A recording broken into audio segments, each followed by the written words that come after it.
there seems to kind of, I guess, be a misconception that you guys are going to be in some type of salary cap hell because you are using some different strategies to construct these contracts, like voidable years. Can you just kind of clear that up a little bit? And, how much work is going to need to be done in the future with your cap situation?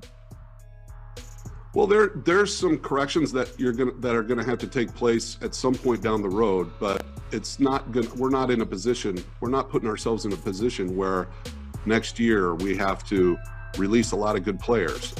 We're gonna be in good shape if we continue to just make sure that we make smart decisions and we do things right.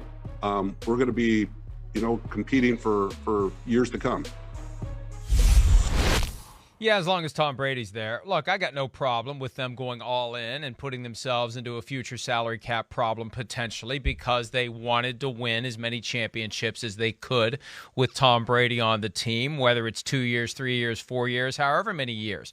We're seeing plenty of teams this year kick the can into future years because of the drop in the salary cap. That's what's prompted a lot of this voidable years stuff because whatever the cap is, 2022, 2023, 2024, it's going to be higher than it is now. So if you can take some money this year and push it into future years, and those dollars don't inflate. So $1 this year means a hell of a lot more than $1 next year and the year after and the year after because you're going to have a lot more of them to spend. It makes sense. It makes sense. And for the Buccaneers who went all in seemingly for 2020 and it worked, still have the window open to stay all in for 2021. Why wouldn't you do it? You're operating on house money at this point. You've got a Super Bowl championship. Even if you fail this year, you still got one from the Tom Brady experiment. So I fully support it. I fully expect they're going to have cap issues later, but I just don't think you should care. I think that's the true answer. We don't care. We're going for it now, Shireen. Yeah, the Bucs are worried about this year, and they're worried about next year because that's the window, right? That's the given window. Now, maybe Brady, who turns 44 in August, plays even longer than through 2022, but that's what they have right now. They have this year and they have next year to try to win another Super Bowl or 2 more Super Bowls, who knows? But they've put the team back together to be able to do that. I have no problem with that. If they get in salary cap hell in the future, which I don't know that they will with the cap going up as it's going to go up, but if they do, who cares?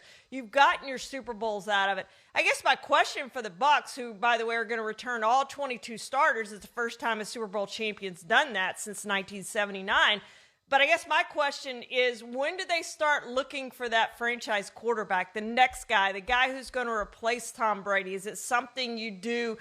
Again, I think you go all in this year, so I'm not sure you spend that 32nd pick if there's a quarterback you like there. I'm not sure you even do that this year. But when do you start looking for that guy who's going to be the next Tom Brady? Do you wait till he's gone, or do you do it over the next couple years, Mike, and let him learn under Tom Brady? And, of course, the parallel was last year when the Green Bay Packers had a great team and opted to draft the replacement, eventual potential replacement for Aaron Rodgers in the form of Jordan Love. But the difference is the Packers had real needs elsewhere on the team. The Buccaneers don't. They have the luxury, and that's another topic that Jason Licht addressed yesterday with the media, of looking for players who maybe will need a year or two to develop quietly and behind the scenes because they don't need them on the field this year or next year because they have all their starters back. And, you said something there, Shireen, that I can't let pass because there was a nonchalance to it that is a reflection on how good the Buccaneers are right now. The fact that we could throw out the possibility of them winning 3 in a row, something that's never happened before.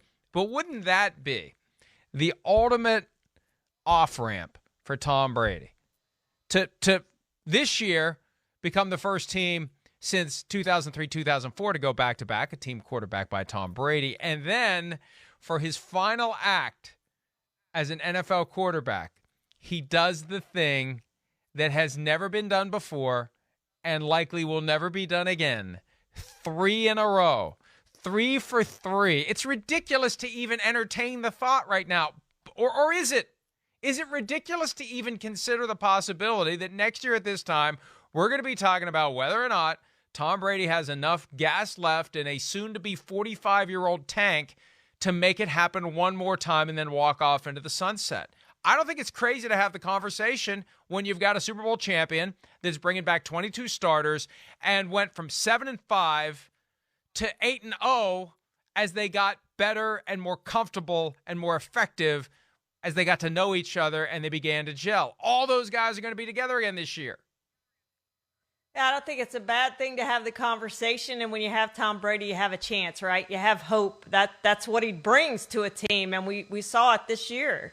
But how hard is it to do that? This time last year, we were talking about the Chiefs potentially winning 2 in a row and maybe 3 in a row, and it didn't happen. And the Chiefs themselves were talking about, hey, I want to win 7 Super Bowl rings. We have a team built to do this. And the Chiefs found out what Tom Brady long has known.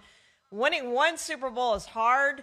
Winning back-to-back Super Bowls is harder, and it's going to be harder for the Bucs. They're going to face some adversity this season. They're going to have some injuries that they didn't have last year. You look at how healthy they stayed last year and how COVID-free they stayed, and that's part of the reason they won the Super Bowl. So they're going to have some adversity they're going to have to go through, but we can certainly have that conversation because when you have Tom Brady, I do think you have to consider that possibility because he is that good. He's the GOAT. There's a reason he has all those Super Bowl rings, 7 of them now and counting.